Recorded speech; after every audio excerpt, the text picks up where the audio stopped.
Question number 33, implement promise all settled. तो promise promise क्या करता है? Promise I will promise a result, something like that, कि मतलब फ्यूचर में वो रिजल्ट रिटर्न करेगा, तो ये प्रॉमिस होता है। तो प्रॉमिस में कुछ मेथड्स होते हैं, जैसे promise dot all settle, promise dot race, promise dot any, promise dot resolve, promise dot reject. तो उसके बाद इनके ऊपर चेनिंग कर सकते हैं, then dot catch dot finally. और इसके ऊपर या फिर हम ये कर सकते हैं कि एसिंक अवेट का यूज कर सकते हैं, और ट्राई और कैच का यूज कर सकते हैं प्रोमिस। तो अभी होते क्या है, मैं थोड़ा सा ओवरव्यू दे देता हूँ। प्रॉमिस ऑल सेटल्ड में क्या होता है कि ये एक एरे लेता है, और एरे में क्या होता है, मल्टीपल प्रोमिस होते हैं। तो ये प्रोमिस हैं, और फिर ये क्या करता है कि जब तक सारे प्रॉमिस रिजॉल्व नहीं हो जाते हैं, या फिर वो एरर रिटर्न कर दे, या फिर वो रिजॉल्व हो जाए, यानी वैल्यू को रिटर्न कर दे, तो हम क्या करते हैं उसको ये क्या करता है, एंड में एक रिजल्ट एरे रिटर्न करता है, जिसके अंदर पर्टिकुलर प्रॉमिस के इंडेक्स की रिजल्ट या फिर एरर, इन दोनों में से एक वैल्यू होती है। तो I hope promise all settle समझ में आया होगा। एक बार इन सबको आप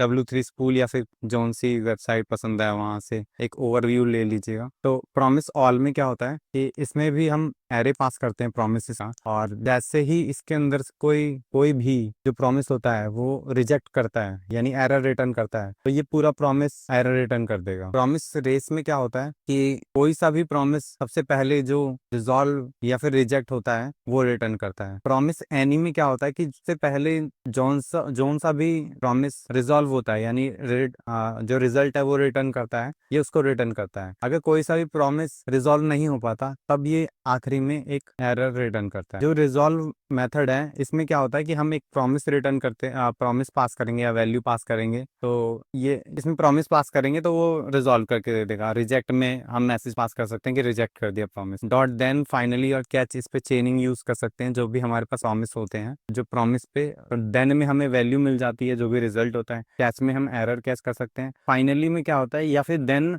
या फिर कैच, इन दोनों में से कोई एक रन करता है, और फाइनली हमेशा रन करेगा, यानी ये दो फंक्शन रन करेंगे, देन और फाइनली रन करेंगे, या फिर कैच और फाइनली रन करेगा। तो अब हमें क्या करना है, हमें प्रॉमिस ऑल सेटल क्रिएट करना है। तो प्रॉमिस ऑल सेटल में जैसा अभी डिस्कस किया था कि प्रॉमिस ऑल सेटल में जब पास करते हैं तो ये एक न्यू प्रॉमिस रिटर्न करता है, और जो भी न्यू प्रॉमिस होता है उसके ऊपर हम क्या करते हैं, चेनिंग कर सकते हैं, देन कैच और फाइनली यूज कर सकते हैं। तो हम क्या करेंगे, यहाँ से हम रिटर्न कर देंगे न्यू प्रॉमिस। न्यू प्रॉमिस में क्या होता है, एक रिजॉल्व और रिजेक्ट होता है, कॉल बैक। तो आई होप यहाँ तक समझ में आया होगा क्या किया हमने, कि एक प्रॉमिस रिटर्न किया और कुछ भी नहीं किया। अब इस प्रॉमिस के अंदर क्या होगा कि हम जो ये प्रॉमिस मिला है, हमें प्रोमिस मिला है, प्रोमिस एरे, उस पे हम एक लूप रन करेंगे, फॉर ईच लूप। इसमें से हमें एक सिंगल प्रॉमिस मिल जाएगा और इंडेक्स मिल जाएगा। तो यहाँ तक समझ में आएगा क्या किया हमने, बस एक लूप रन किया और कुछ भी नहीं, प्रोमिस एरे पे। अब क्या करेंगे, जो प्रॉमिस है इसको हम रिजॉल्व करेंगे प्रॉमिस रिजॉल्व मेथड यूज करके। तो हम क्या करेंगे, जो प्रॉमिस डॉट रिजॉल्व यूज करेंगे, और इसमें हम प्रॉमिस पास कर देंगे। अब ये प्रॉमिस जब है रिजॉल्व होएगा, तो इस पे हम चेनिंग कर सकते हैं,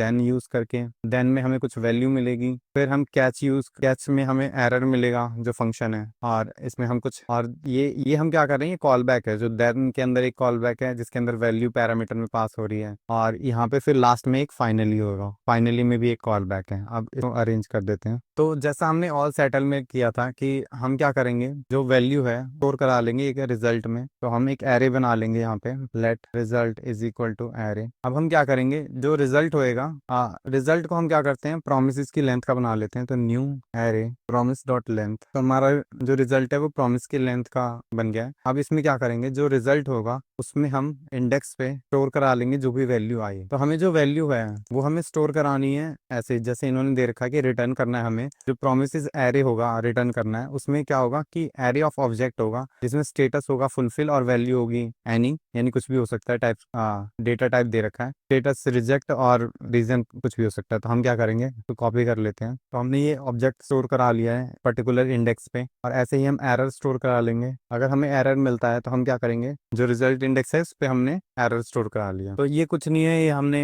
एरर की जगह हमने ये ऑब्जेक्ट स्टोर कराया, जैसे इन्होंने रिटर्न करने के लिए कहा है हमें। तो अब क्या करेंगे कि हमें फाइनली में चेक करना होगा कि सारे प्रोमिसेस रिजॉल्व हो गए हैं या रिजेक्ट हो गए हैं। अगर ये सब हो गया है तो हम क्या करेंगे, जो प्रॉमिस था न्यू प्रॉमिस जो हमने क्रिएट किया था उसको रिजॉल्व कर देंगे। तो हम क्या करेंगे, एक और वेरिएबल बना लेते हैं लेट कंप्लीट, जो कि 0 होगा। और फिर अगर हमारा कोई वैल्यू आती है हम क्या करेंगे, कंप्लीट को प्लस कर देंगे। और या फिर हमारा कोई एरर आता है तभी भी हम कंप्लीट को प्लस करेंगे। और फिर हम फाइनली में क्या करेंगे, चेक करेंगे कि अगर जो कंप्लीट है, जो उसकी लेंथ है, अगर वो प्रोमिसेस जो एरे मिला था हमें की लेंथ के इक्वल है, यानी ये वाले प्रोमिसेस की लेंथ के इक्वल है, तो यानी सारे प्रॉमिस सेटल्ड हो चुके हैं। तो अब हमने क्या करेंगे, यहाँ से रिजॉल्व कर देंगे और जो भी हमारे रिजल्ट में स्टोर होगा वो हमने पास कर दिया। एक एज केस और देखना है हमें कि अगर जो प्रोमिसेस है की जो लेंथ है अगर वो 0 होती है तो हम यहीं से ही रिटर्न कर देंगे रिजॉल्व, यहीं से ही रिजॉल्व कर देंगे एक एम्प्टी एरे। अब इसको सबमिट करते हैं, तो ये सबमिट हो रहा है। आई होप इसमें समझ में आया होगा क्या किया हमने।